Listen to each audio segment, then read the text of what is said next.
Thanks for staying with us. So we'll continue our conversation yesterday on the allegations and counter-allegations concerning the past comments, the ministrations of the Honorable Minister of Communication and Digital Economy, Sheikh Ali Issa Pantami. Now, join us on the show as yesterday is Mr. David Hudeyin, one of the other leaders who started the hashtag Pantami Resign Now. Welcome, David, to the show. Thank you for having me. Yes, good to have you. So yesterday on the show, you made some really startling revelations, one of which was the fact that the official broadcast station for the Ministry of Communication and Digital Economy was an Islamic station, which you said on the show yesterday. And many of us found that a bit troubling. In addition to that, you also said that his actions have shown that he might be an extremist and yet to be de-radicalized. Now, these are strong allegations. Many who have watched these videos and they're still trying to understand exactly where these allegations are coming from exactly. What did you hear? What did you see? Because some of us have seen the videos and saying, this man has expressed an opinion. He doesn't come across as a radical or an extremist. But what information do you have that we don't have, that you might have seen to make us understand that, indeed, this man might be a radical? So there isn't really any information that I have which isn't already out in the public domain. I'd implore people to go read the two news articles that I've penned on the subject. The first was on Sahara Reporters, and the second was on Newswire NGR. If you read those two articles and then you come away afterwards feeling as if there is still something about this issue that you don't know, then I really can't help, because a lot of work went into researching those articles and putting forward all the available information. Everything is in there. So what did I see that made me reach this conclusion? Well, what I saw is the same thing everybody else has seen. The videos and the audios and the translations are in the public domain. Everything is in public circulation. And by the way, Issa Pantami himself has already confirmed that he did express these opinions. And as I said on the show yesterday, he then tried to disingenuously hint that, probably these things happened when he was a teenager or something. And as I also said on the show yesterday, the speech in question, the main speech, there were several, but the main speech in question, which was delivered in 2006, was delivered when he was 33 years and 11 months old. So that doesn't come into it. In addition, since yesterday, since I was on the show, there has been a further development which has further underlined the fact that Issa Pantami is who he is, and he's not going to change for anybody. So a civil society organization led by Deji Adeyanju penned a letter to Western governments, basically saying that we have someone in the federal cabinet in Nigeria who we think has ties to terror organizations and who is an Islamic extremist.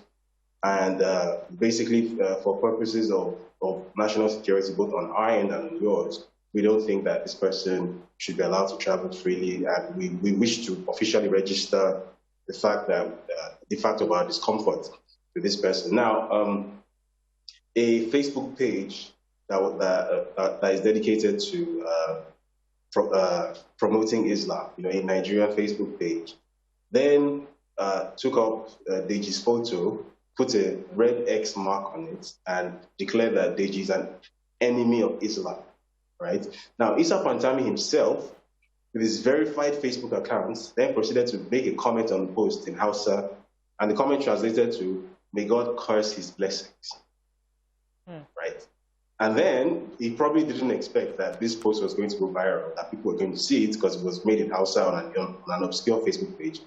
And then it went viral, and within a few minutes of the post going viral, then conveniently, a new post appears on the same verified Facebook account saying, "I was hacked, and I've just got control of my account back, so please disregard anything that was posted before." And it's like, do you really not rate us that much? Like, is it really, do we really mean so little? Like, having our intelligence insulted in this manner is not something that I'm especially fond of, but this is where we are. Issa Pantami is who he is. He's not about to change. And I don't mean to like flog a dead horse. Okay. Because Okay. I think we already addressed. Let me throw in a few more questions for you. Go ahead. Yeah. So David, I know you're assuming that many of us have seen all the materials that you have seen. For some of us, we've seen a video and an audio. And from what I've heard and what I've seen, I do not see a man from those two, the video and the audio that I heard and I saw. It did not come across to me as a man who had extremist views. In fact, in that particular debate, he seemed to be educating someone on the importance of Western education for Muslim people.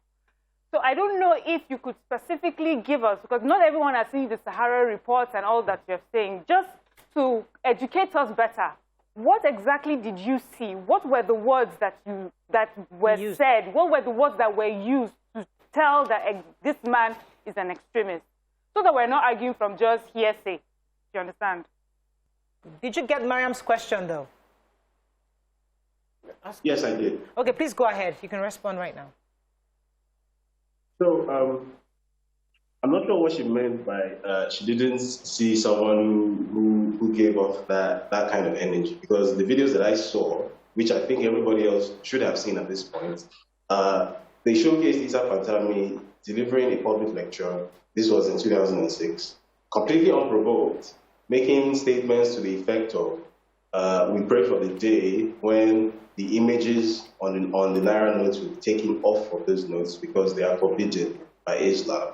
And we also especially pray for the day when the Gregorian calendar, the calendar of the infidels, calendar Arna, as he called it, will be abolished and be replaced with the Islamic calendar. He expressed deep support and admiration for Osama bin Laden and for the Afghan Taliban. He said in his words that the Afghan Taliban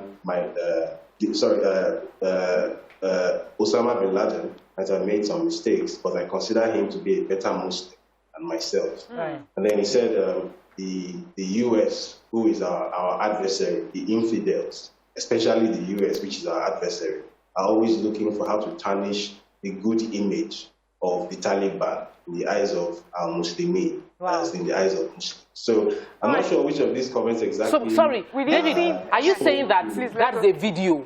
There's a video of that or audio? It's an audio file. It's an audio recording, which he himself has confirmed. But Okay, let me confirm to you, David, that I haven't seen or heard of that video, and I don't think that any of us have seen. So let's not just assume that everyone has seen that particular one. So it's good that you brought that up. Now, let us go based on that. I mean, all it really takes is a simple Google search. All the information is out there. So I don't think saying you individually haven't seen it is especially much of an excuse. It's out there. It's a Google search away. Right, that's fine. But so what exactly would you want the government to do at this time? Many have called for his resignation. But do you think that will suffice? Because the truth is, there are many more Isa Pantamis from where that Isa Pantami came from. So how do you know that whoever is going to replace him is not going to be a radical or an extremist? How do we ensure, what do we do to ensure that this doesn't happen again if indeed he is a radical extremist? By him resigning, does that fix the problem? Him resigning doesn't necessarily fix the problem of having Islamic extremists at topmost levels of Nigerian government. But what it does fix is that it fixes the problem of having Isa Pantami, the Islamic extremist, in Nigeria's government. Because I think it's very important to separate these issues. Saying that Isa Pantami must resign is a completely separate issue to saying that we have to make sure that he's not replaced with more of the same. Yeah. Obviously, we don't want him to be replaced with another person who is just a continuation of the same thing. But that's a conversation that we're going to have after he's removed from that office. Right now, the conversation should be, why is this person still in office? Somebody who has been recorded saying these things and who himself has confirmed the veracity of these recordings, and then try to hint that, well, this was a past life. Meanwhile, it wasn't really a past life. This was 2006, which wasn't that long ago. And as recently as yesterday, he was still out there making the usual incendiary comments and placing, a mark against somebody, essentially endorsing a violent fatwa against a private citizen. The Minister of the Federal Republic of Nigeria is out here doing that up until 24 hours ago. So why is this person still in office? And why are we even having a conversation about, oh, you know, if you replace him, you know, it could just end up being another person who's just like, well, let's cross that bridge when we get to it, right? Let's remove him first, and then start having a conversation about who is going to replace his Pantami. Because I think it's important to separate these issues so that we don't confuse ourselves about this. There is an Islamic extremist sitting on the Federal Executive Council, on the Federal Cabinet. This should not be the case. Nigeria does not have a shortage of qualified people to sit in such positions. Point taken. Isa Pantami is not more important than the rest of us. Right, go ahead, YK. Yeah, David, there is a school of thought, and I'm not saying I belong to that school of thought, that believes that he could have changed, that should you punish a person for what he did when he has now changed. Another school of thought believes that a leopard doesn't change its spots. What would you say? Sorry, I didn't really hear those two questions well. I think your voice was a bit distant. I said there's a school of thought that believes that he has repented. So if he's repented, forgive him. There's another school of thought that believes that a leopard doesn't change his spots. Which school do you belong to? Well, the answer to that conundrum is very simple. Up until yesterday, what was he doing? Right, up until yesterday, less than 24 hours ago, you know, an Islamic Facebook page and a Facebook page with, you know, with some pretty extreme opinions, essentially placed an X mark against a private citizen, essentially put a hit out on a private citizen, and he endorsed it with his verified official Facebook account, and then came to lie afterwards that he was hacked. So up until yesterday, Isa Pantami is still doing the same violent extremist things he has always done. He has not changed in any way. So, you know, this idea that, oh, you know, this was a lifetime ago and my opinions have evolved since then, have changed since then. Right. Well, you only have to even look at his educational history to know that this guy is not being completely truthful. Right? All right, let me take a call. And I covered this in the... David, let me take this call. Sorry, go ahead. Good morning, are you there? Amen. Go ahead, you're live, please. Yes. You know, so go ahead. I just wanted to contribute my quota to this thing that has been going on, that Dr. Isa Pantami Yes, go ahead, sir. Resign. And you know, in my own view, I feel that any people that are asking for his resignation are merely playing some kind of religiosity or ethnicity. If we look at it, Dr. Ali Pantami is among the few people that the minister today that got it on merit. He got that appointment on merit without any godfather or godfatherism or any influence from anybody. You understand? Somebody, he himself has said, at the point he had a particular view, but he hasn't said what his view was. And I have denounced those views. And I don't think there's anything wrong. For all of us, there are certain views that we had at some certain points. And today we have denounced them based on having more knowledge or maturity, like you say. You understand? Okay. So for people to be... Okay, go ahead, Tokwe. So I wanted to ask this question. The last caller a bit threw me off, but the question is, based on the level of research that you've done into the person of Dr. Isa Pantami and your current hashtag, which is that he should resign, what are the legal processes that Nigerians can use to come against the character, if they find that the character of an individual serving in government does not represent the country? What are the legal ways they can go about it? Because asking for maybe he should resign might not happen by himself. What are the legal means by which we can tailor these reports through the government apparatus and get them to do an investigation and carry out action? Which is the right ministry to look to? And which one are you already pursuing? So probably the most impactful way of going about that will be to bring in the National Assembly, that's the House of Representatives and the Senate. Now, as we know, there are three armed branches of government: the executive, which is essentially the federal government, the judiciary, and the legislative. Now, the judiciary, we're unlikely to get much help from them because, due in part to our own acquiescence, it has essentially been defunct. It's not really an independent judiciary anymore. So which leaves us with the legislature.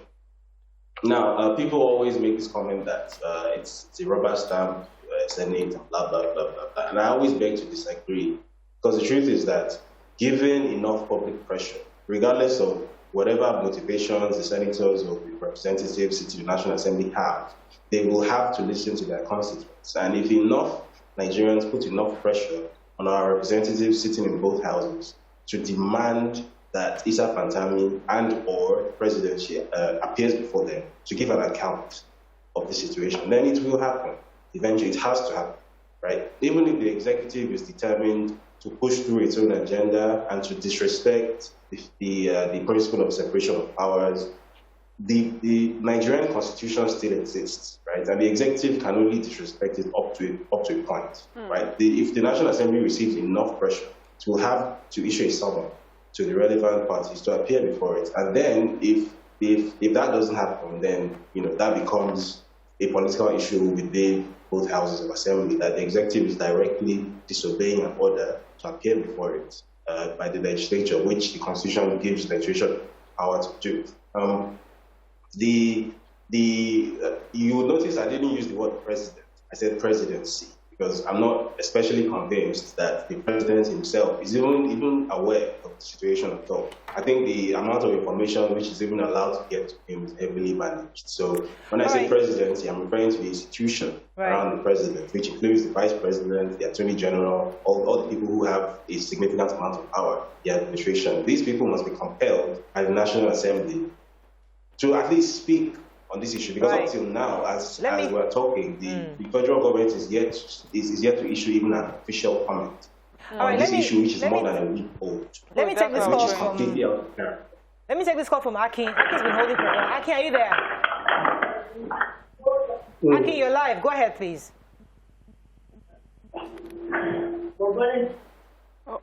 Akin, are you there? Akin, you're live. Are you there?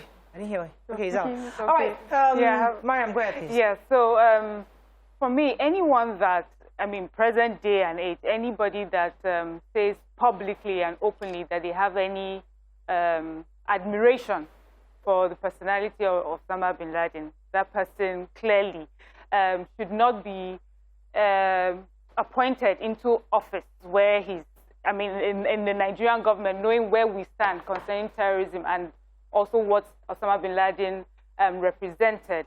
So my question now is, sometimes we wait on the government to speak up, or as you said, the presidency to say something, but we have found that in some cases that never comes.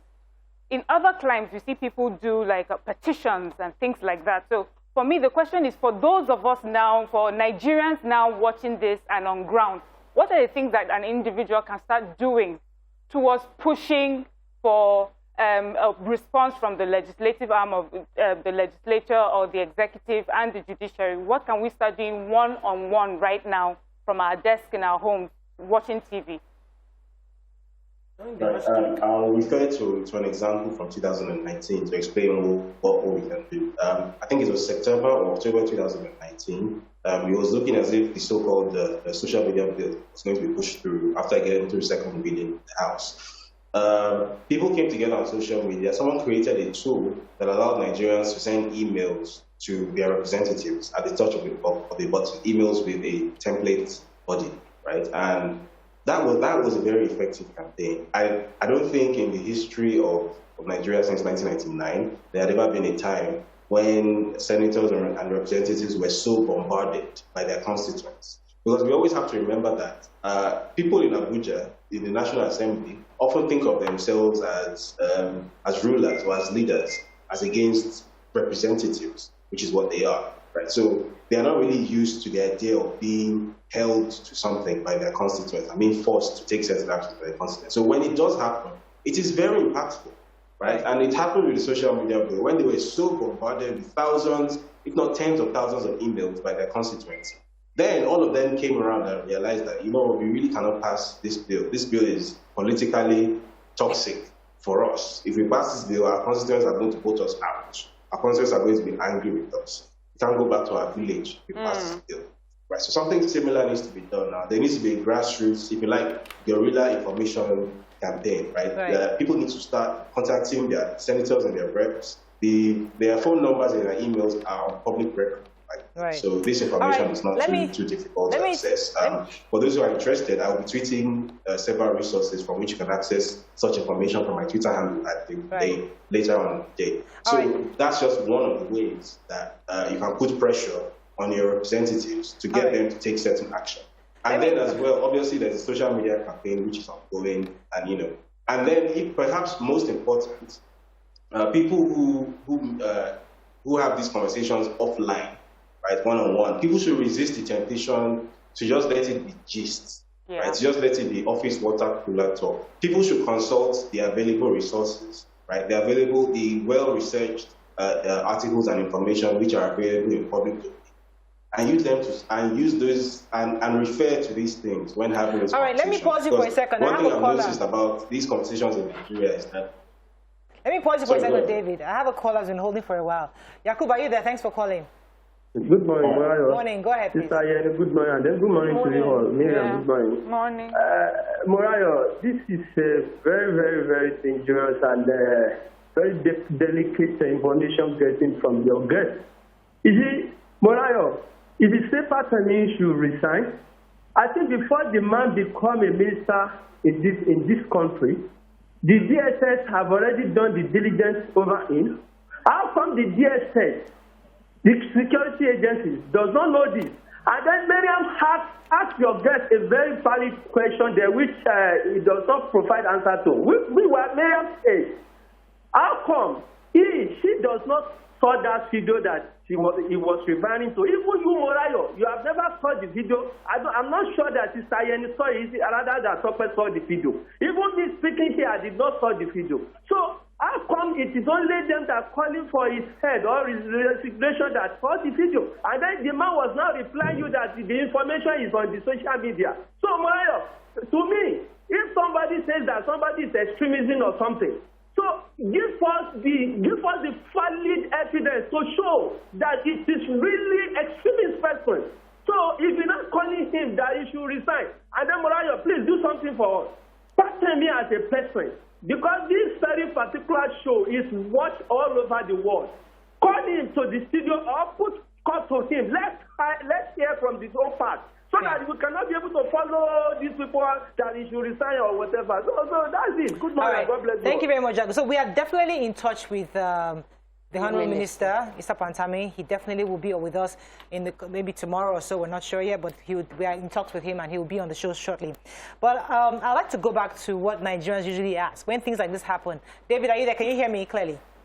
Yes, I can. So Nigerians will always ask this basic question: that why now? You know, this is a man that's been in the system since 2015. He's been a minister and he's been a government official. And just like our caller said, DSS could have done their due diligence before he's being brought on. So they will tell you, why are these people, these mischief makers, as politicians call them, mischief makers. They want to bring him down because of the NIN issue. They don't want they're against the general drive to get everybody registered under NIS. So they're calling people like David and others to come and push these issues to the fore to be able to get him to resign. What are your thoughts on how do you respond to these comments from those who believe that this is just some kind of a fraud to bring down Issa Pantami?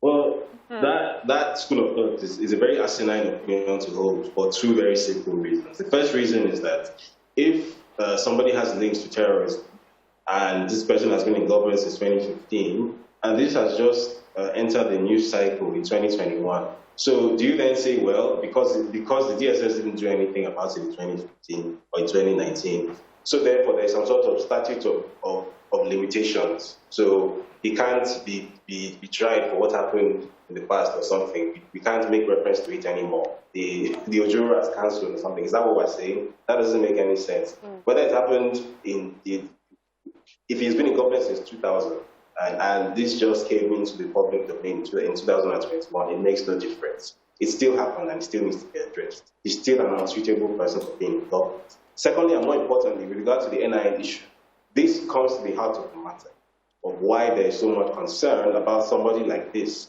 being in such a sensitive position. Now, as I'm sure we well know, the NIN used to be the ministry that was coordinating the NIN projects used to be the Ministry of Interior under Rauf Aregbesola. Now, when Pantami came in, he actually lobbied very hard to get this that project transferred to his ministry, which is the Ministry of Communications. And the NIN project is not new; it has been existing for years in Nigeria, right? And then this guy came in, and all of a sudden it became almost like a sole policy focus that by hook or by crook, Nigerians must register for the NIN. If you don't register for NIN, you're going to lose your mobile phone service, which I thought was an absolutely crazy thing to do, because to the best of my knowledge, Nigeria is the only democratic country on earth which has such a policy leaning that without connecting your mobile phone to some sort of national identity project, then you are not going to have mobile phone service. This idea doesn't exist anywhere else in the democratic world. Nigeria is the only place. And first of all, the data being captured by the NIN, right, is essentially duplicated data that is already available in 5 other places. So if you have a driver's license, if you have a permanent voter's card, if you have a phone, a registered SIM card, if you have a BVN, and if you have an international passport, the data that you capture when you are getting all these things done is the exact same data which is captured by the NIN. So you essentially have 6 copies of your full biodata and biometric data as a Nigerian stored in 6 different databases, which, by the way, contravenes the NDPR, the provisions of the NDPR, which basically seeks to create a set of standards for the management of data of Nigerian citizens. The data that's collected both by private and public entities. So why are we trying to create 6 different copies of the same data in the first place? There was a story that came out in February where something like 20 million, the data sets of about 20 million Nigerians was leaked online. It's available for free online. It's on the dark web, but literally, if you Google it, it's 2 or 3 clicks away.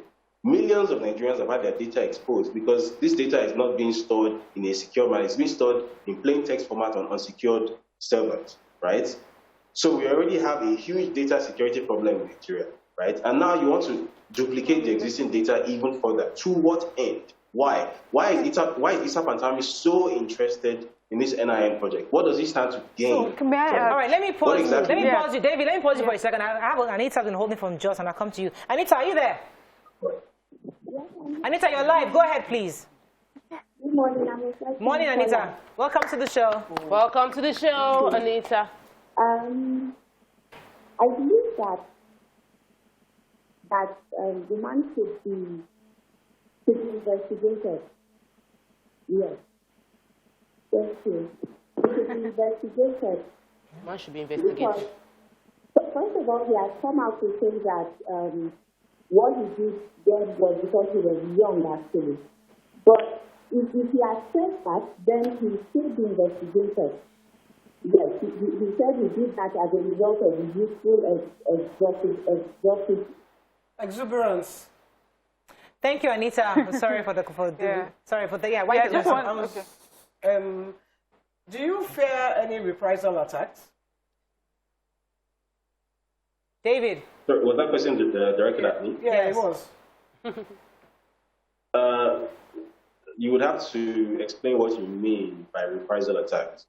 Like the one that they put a fatwa on his head yesterday.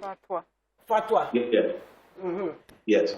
Don't you think the same thing can happen to you? Well, it could. I don't see why it would, because I haven't come at this from a strictly political angle. I'm a journalist, right? It's my job to bring stuff out into the public domain, stuff which is hidden. So I'm literally just doing my job, right? Okay. And even if it were to happen, well, first of all, I'm not physically located in Nigeria, which helps. And secondly, well, I'm not. The truth is that as fatalistic as this will sound, we're all going to die one day, right? So I mean, I haven't lived an especially long life. I'm 31, but I think I've seen enough of life to know that if you go through life constantly trying to avoid offending people and trying to be middle of the road and milquetoast, then you're going to live, you know, you might still die anyway. You might still die young anyway. There's no guarantee. And even if you live long, well, you're going to wake up, you know, when you're 61 day and realize that you haven't had a life. So those things don't really faze me. If it's going to happen, it's going to happen. Whatever. Okay, so David, we have very little time, David. I need to throw you. So David, just before this question, you were talking about allegation. You were alleging that the NIN may have a sinister or, you know, a motive different from what we have been told, and many Nigerians have already sort of registered for. So that would also bring the question, like people are asking, didn't DSS do the job? And this NIN was also discussed in the House. You know, we had other people come here, spokespeople for the government that came to our show to explain to us why we need the NIN and how it will help us in the fight against terrorism. Now, hearing from you, alleging that that may not be the case, given the videos that you have watched. So now, when people gather together now and follow the Resign Now and come out in their numbers and send those emails as you have suggested, and then we have a sit down, because that's where I always have a problem in Nigeria. When we now have the panel, we sit down and they ask for hard evidence. Where do we go for the hard evidence? Who do we go? Because some people have called, they will say social media is just social media. Where is the real life evidence that we can hold so that something that you start as this, as powerful as this, as sensitive as this, I mean, does not just get thrown out because of lack of evidence, because we always hear that. So, but in this case, it isn't allegations. I've lost count of the number of times I've said this on this show already. There is a sure fight of evidence. I am very good at my job and I have done my job. So literally, probably after the show, I'd recommend that you sit down maybe for 15, 20 minutes and read through both articles. This isn't allegations being thrown around, right? This is documented stuff, which he himself has confirmed its veracity. And, you know, in fact, an academic who specializes in Islamic studies, her name is Dr. Andrea Brigaglia. She works at the University of Cape Town Center for Contemporary Islam. She wrote a whole paper, a whole academic paper in 2019 called Debating Boko Haram. That paper made extensive reference to Isa Pantami. It included a translation of the speech that I referenced, Swahili and Taliban. It included some of his other pronouncements he has made over the years. And it included the adversarial relationship he had with Mohammed Yusuf, founder of Boko Haram. There's a lot of information there. So if you just go to Google and type Debating Boko Haram by Andrea Brigaglia, you'll see that it's a research paper, it's a peer-reviewed research paper, right? And that's separate from the material I was able to dig up, David, material that People's Gazette they able to dig up. So there's a show fight of evidence. Let me take a few tweets before I run. So we're not talking about evidence now. There is evidence. Gotcha. Okay, let me take a few tweets before we run off. Yes, so Mr. Debayo says, we run a paddy government that's not responsive to our patriotic criticisms. The government acts as if they are above the law, hence their inactions to be responsible and act accordingly on issues. Things will not change if we fail to root out injustice. Olufemi says, the power minister of a particular country resigned because there was a power outage for 3 days. Irrespective of the size of the allegation and the strength of evidence, resignation is weird to us in Nigeria. Elsewhere, Pantami will be tried in court. Eureka says, in a sane country, Dr. Pantami would have resigned from public office until he is cleared of any allegation of being a terrorist sympathizer, but this is Nigeria. All right, we have to run. David, let me just give you this final few more seconds that we have. What's your greatest fear for this country? What's that thing? As a journalist who has information, you've seen a lot, you've read a lot. What's your greatest fear in view of this information that is out there concerning Pantami? My greatest fear for Nigeria is that eventually, if this status quo of having conflicting interest groups running different states within the state, you know, all without the knowledge of the generality of Nigerians who are oblivious to what is happening, then the experience of Somalia in the 1980s could be a real possibility. If you look at what happened in Somalia, it's almost a mirror image of this. There were conflicting interest groups, some with religious bents, some with ethnic bents, all competing within the administration of Siad Barre. And eventually the government collapsed and the country became a stateless country, a country without a state. And up until now, which is more than 3 decades later, the country is yet to regain any form of stability. So my biggest fear for Nigeria is that 200 million people will become displaced, which will become by far the world's biggest ever humanitarian crisis. Nobody wants to see that. Thank you very much, David, for sharing your thoughts this morning. And as we said, we're following the story. We'll try to get the Minister, Issa Pantami, to the show to hear his own side of the story. Stay with us. We'll be right back tomorrow. Bye for now.